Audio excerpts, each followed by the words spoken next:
6 heures du matin, région parisienne.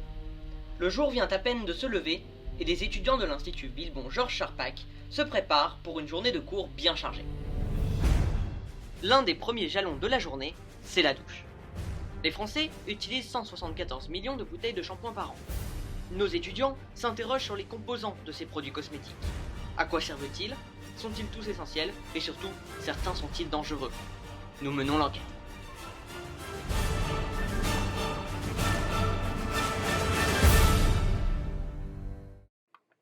Aujourd'hui, dans les supermarchés, on trouve énormément de shampoings différents. Cuir chevelu sensible, antipelliculaire, spécial coloration, etc.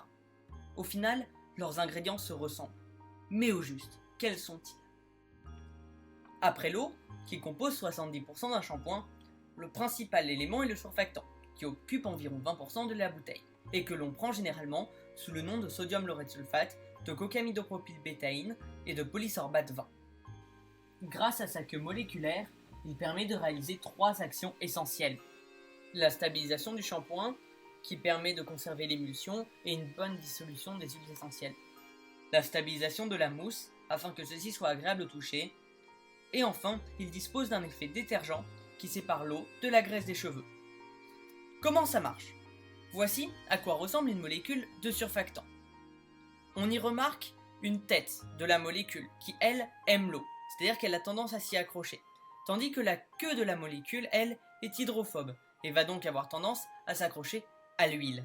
Une fois déposée sur le cuir chevelu, l'action des molécules de surfactant va permettre la formation de sphères de surfactant, emprisonnant la graisse et lavable donc à l'eau. Bien que le surfactant soit l'un des ingrédients essentiels du shampoing, il existe d'autres composants tout aussi importants. Un humectant, généralement de la glycérine, qui va hydrater le cuir chevelu en y déposant de la graisse, un épaississant, des stabilisateurs de mousse supplémentaires et des adoucissants pour le confort de l'utilisateur, de l'acide citrique pour corriger le pH et qui permettra de rendre le shampoing moins irritant, un conservateur tel que le sodium benzoate, le phénoxyéthanol ou le méthylisothiazolinone qui préservera le shampoing lors de sa vie dans la bouteille, et enfin le parfum qui va donner une odeur agréable à vos cheveux. Les industriels qui fabriquent des shampoings doivent faire des compromis entre leurs différents objectifs, que ce soit l'esthétique, la tolérance, le coût, la stabilité du produit dans le temps, l'efficacité et le respect des lois et régulations. Et cela implique qu'il est parfois possible de trouver dans les shampoings proposés par les différentes marques des ingrédients qui peuvent être nocifs tels que le parabène, le benzophénone, le phénoxyéthanol, etc. Des perturbateurs endocriniens ou des effluents toxiques pour l'environnement.